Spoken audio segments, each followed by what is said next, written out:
Recorded Books presents an unabridged recording of A Poem for Mrs. Pollifax by Dorothy Gilman, narrated by Barbara Rosenblat.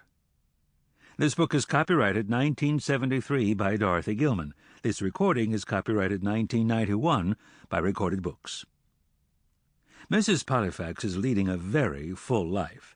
The garden club, her karate lessons, and now she's practicing yoga.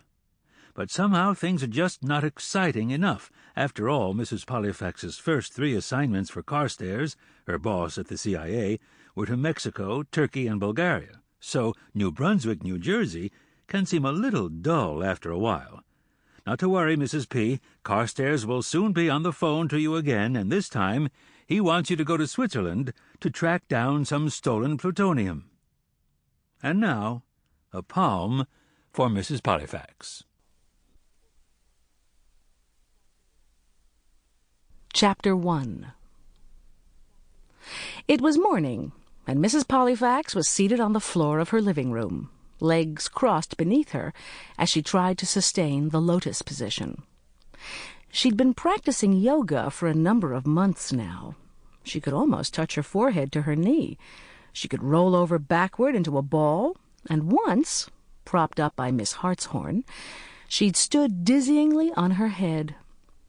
But she couldn't manage the lotus position for more than a minute, and she'd begun to despair of becoming a contemplative. "I'm too cushiony. I can't fold," she sighed, and rued the more than 60 years in which she'd sat on chairs, couches, stools, and pillows, but never on the floor. At the moment this mattered a great deal to her, but the moment passed. It was, after all, a delightful and sunny day.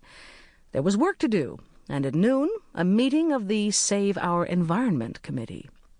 As she climbed to her feet, she heard Miss Hartshorn calling her name from the hall, and a moment later her neighbor in 4C reinforced the summons with a loud knock on the door. Mrs. Pollifax padded across the room in her leotards. It was only 9:15, but the middle of the day for Miss Hartshorn, who took brisk walks at 6, and Miss Hartshorn's energy could be devitalizing. Mrs. Pollifax braced herself. But her neighbor was not disposed to linger this morning. "I was just leaving the building," she cried breathlessly, "when a special delivery came for you, Emily, and knowing you probably aren't even dressed yet." Here her voice wavered between disapproval and tolerance of a friend's eccentricities. "I took the liberty of signing." Sample complete. Ready to continue?